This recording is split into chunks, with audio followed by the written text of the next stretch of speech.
नमस्कार, वंदे मातरम। आज अगर हम पूरे विश्व की तरफ देखें तो ऐसी कौन सी समस्या है जो पूरे विश्व को परेशान कर रही है, और भारत तो इस समस्या का बहुत बड़ा शिकार रहा है। ये समस्या जो है, ये है आतंकवाद की समस्या। और विश्व के अभी के संदर्भ में जो आतंकवाद की समस्या है, उसके पीछे कारण क्या है? उसके पीछे का एक प्रमुख कारण है रिलीजियस टेक्स्ट के इंटरप्रिटेशन। जिस तरह से इसको इंटरप्रेट किया गया है और विश्व के जो आतंकवादी संगठन हैं, इस रिलीजियस टेक्स्ट के आधार पर जिस तरह के पूरे विश्व में शासन व्यवस्था की कल्पना की कर रहे हैं, वो पूरे विश्व के लिए एक बड़ी समस्या बनता चला जा रहा है। लेकिन विश्व के घटनाक्रम में एक बहुत बड़ा चेंज शायद जिसकी आहट शुरू हो चुकी है। अभी हाल के महीने में ही एक अंतर्राष्ट्रीय घटनाक्रम जिसके तरफ विश्व के बहुत सारे विद्वानों का ध्यान गया, लेकिन जिसको शायद भारत के भी मीडिया में बहुत कम जगह मिली। हुआ ये कि हाल में ही सऊदी के शासक प्रिंस मोहम्मद बिन सलमान का एक इंटरव्यू अल अरबिया चैनल, जो वहाँ का सबसे प्रमुख चैनल है, पर आया। और इस इंटरव्यू को लेने वाले प्रसिद्ध थे पत्रकार अब्दुल्ला अल मुदैफर। वो वहाँ के एक बहुत बड़े पत्रकार हैं। इस इंटरव्यू को कुछ अवलोकनकर्ता, कुछ क्रिटिक्स, इंटरनेशनल रिलेशन के कुछ विद्वान धरती हिलने जैसी घटना बता रहे हैं। अगर आपको मालूम होगा कि 3 दशकों से अधिक समय से सऊदी अरब पूरे विश्व में वहाबी इस्लाम, जो इस्लाम के टेक्स्ट के इंटरप्रिटेशन का एक थॉट ऑफ स्कूल है, इसका प्रेरक रहा है, इसको फैलाने का कार्य किया है। विश्व के कई मुस्लिम भी मानते हैं, भारत के भी कई मुस्लिम मानते हैं कि सऊदी अरब के धन से ही भारत के जो उदारवादी कहे जाने वाले मदरसे हैं, इसमें कुछ ऐसे कट्टरपंथी पाठ भरे गए, पढ़ाए गए, जिससे आतंकवाद को फलने फूलने का मौका मिला। आज भी भारत में अंतर्राष्ट्रीय जो टेररिस्ट ऑर्गेनाइजेशन हैं, उनकी शह पे काम करने वाले बहुत सारे स्लीपर सेल भारत में भी मौजूद हैं। ये पूरी जो प्रक्रिया है, इसने विश्व में आतंकवाद के फलने फूलने का एक ये बड़ा कारण बना। इस पृष्ठभूमि में जो नए सऊदी शासक की नीति जो है, वो एक बहुत बड़ा बदलाव है। इस इंटरव्यू में एक बार भी इस्लाम शब्द नहीं आया, हालांकि 7 बार अल्लाह का नाम और 17 बार प्रॉफिट का नाम आया। कुल 2 बार इस्लामिक विरासत का उल्लेख हुआ, किंतु अन्य ऐतिहासिक सांस्कृतिक विरासतों के साथ। और इसी में शरीयत का प्रश्न भी उठा। मुदैफर ने सऊदी प्रशासन, वहाँ के संविधान, वहाँ के सार्वजनिक जीवन में शरीयत और वहाँ की व्यक्तिगत स्वतंत्रता यानी कि इंडिविजुअल फ्रीडम पे उनसे कई सवाल पूछे। पूरे विश्व में जो आधुनिक मुसलमान हैं, वो महसूस करते हैं कि जो स्वतंत्रता दुनिया भर में गैर मुसलमानों को सहजता से उपलब्ध हो जाती है, उससे मुसलमान शरीयत के दबाव के कारण वंचित रह जाते हैं, क्योंकि ये शरीयत जो उनका इस्लामिक जुरिस्प्रूडेंस है, कहीं ना कहीं उनके चलते उनको कॉम्प्रोमाइज़ करना पड़ता है।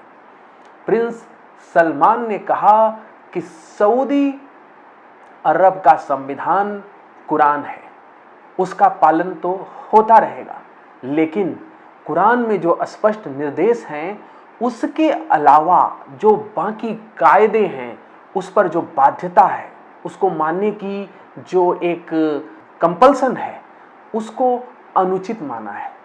प्रॉफेट मोहम्मद के उदाहरण, मतलब प्रॉफेट मोहम्मद की ज़िंदगी के जो उदाहरण हैं, जो सुनना है, उसकी भी वही बातें स्वीकार होगी जिसमें कोई संदेह नहीं है, जो असंदिग्ध हैं, जिस पे कोई डाउट नहीं है, क्योंकि प्रिंस सलमान ने एक नई बात कही है।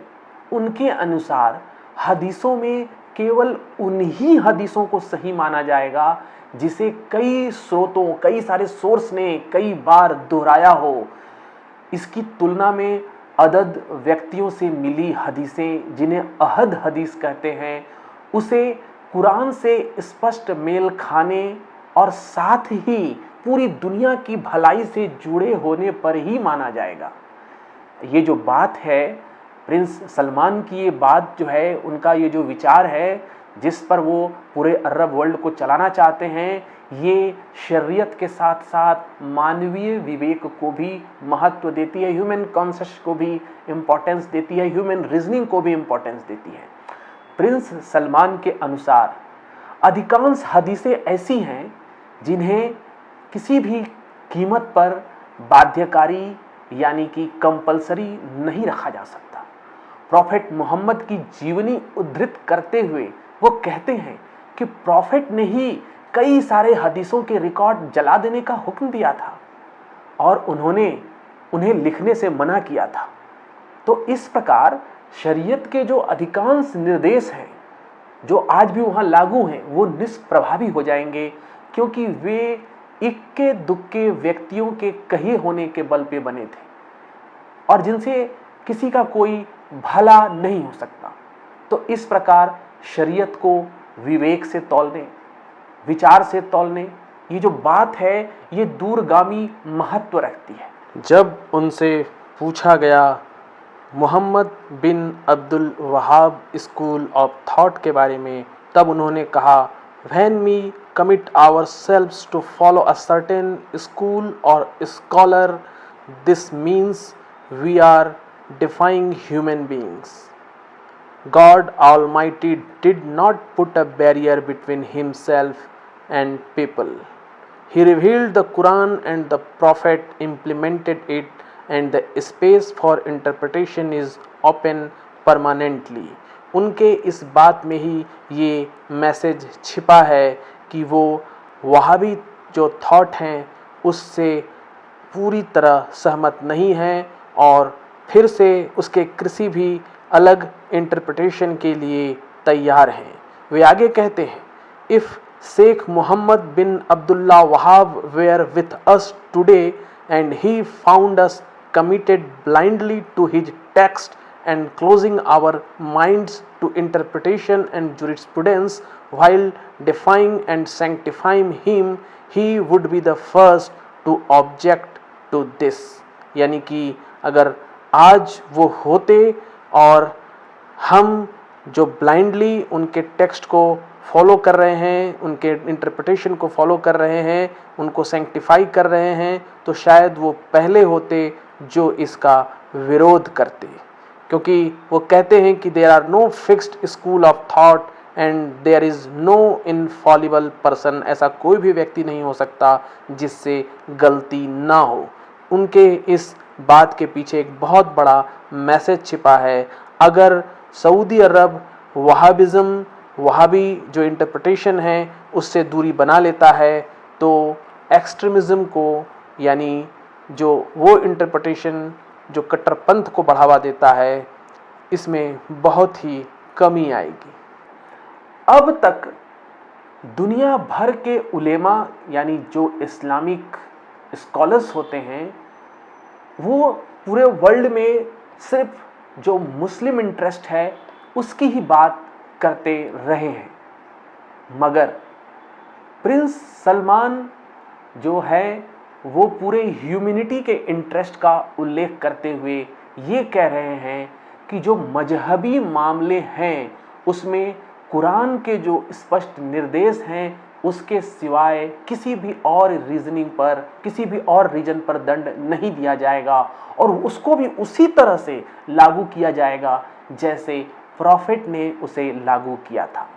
उदाहरण भी देते हैं वो अपने इंटरव्यू में। उन्होंने उदाहरण दिया कि व्यभिचार पर प्रॉफेट मोहम्मद के द्वारा दी गई व्यवस्था। इस्लामिक कायदे के मुताबिक किसी कुंवारे व्यभिचारी जो एडल्ट्री के एक्यूज्ड होते हैं को कोड़े मारने की सजा है, और जबकि शादीशुदा व्यभिचारी को, व्यभिचार करने वाले को मृत्यु दंड। किंतु उन्होंने एक उदाहरण दिया कि जब प्रॉफेट मोहम्मद के सामने एक स्त्री ने अपना अपराध कबूल किया तो उसे सजा देने के बजाय वे लंबे समय तक उसे टालते रहे, यानी प्रॉफेट दंड नहीं देना चाहते थे।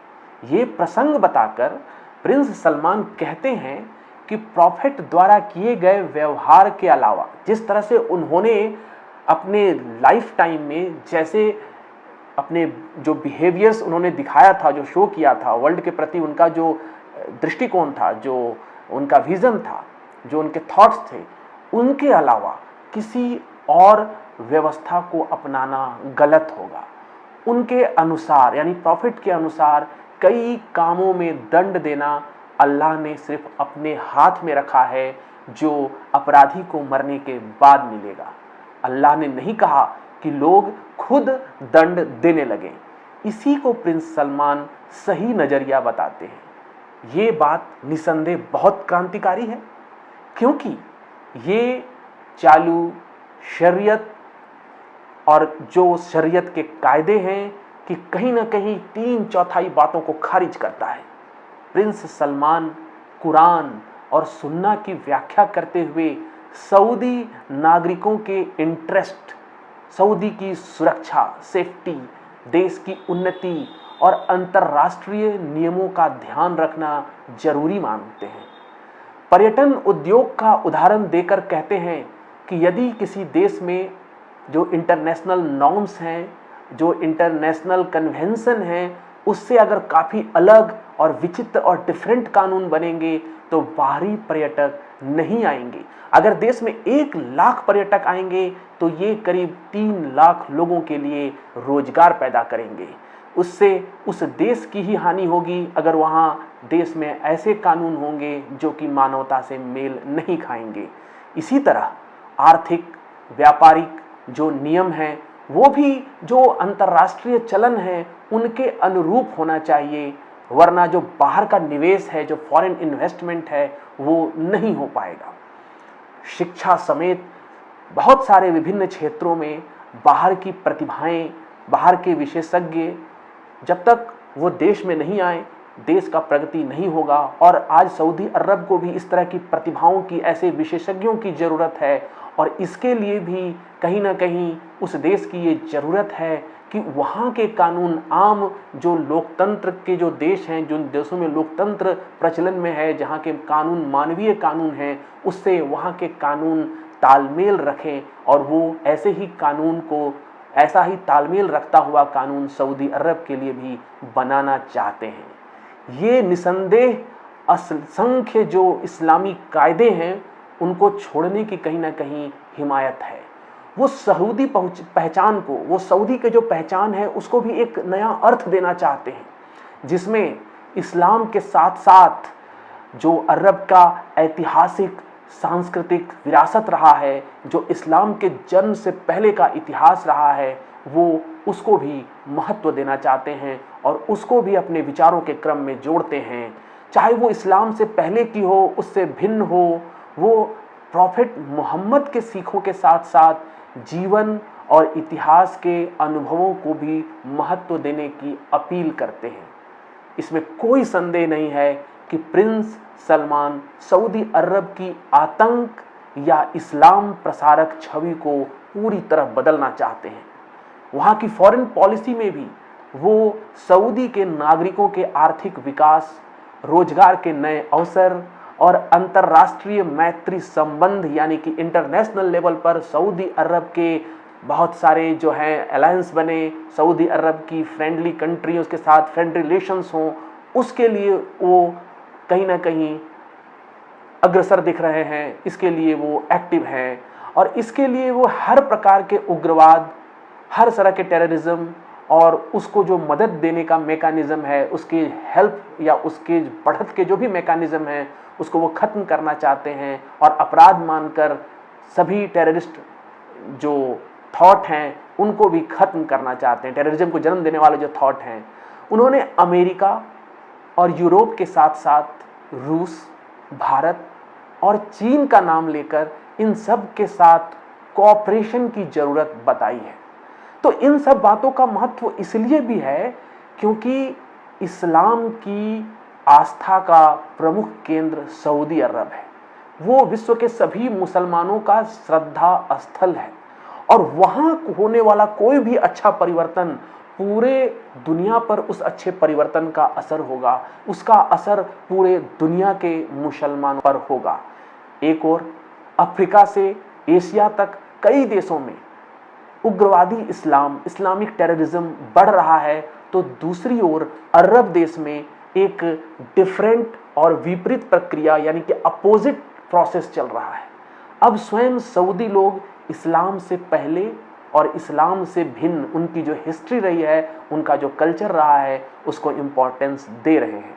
ये एक बहुत बड़ा स्ट्रक्चरल चेंज है, ये एक बहुत बड़ा रिफॉर्म का इसमें मैसेज है, जिसे विश्व के सभी मुसलमानों के साथ साथ भारत के मुसलमानों को भी नोट करना चाहिए।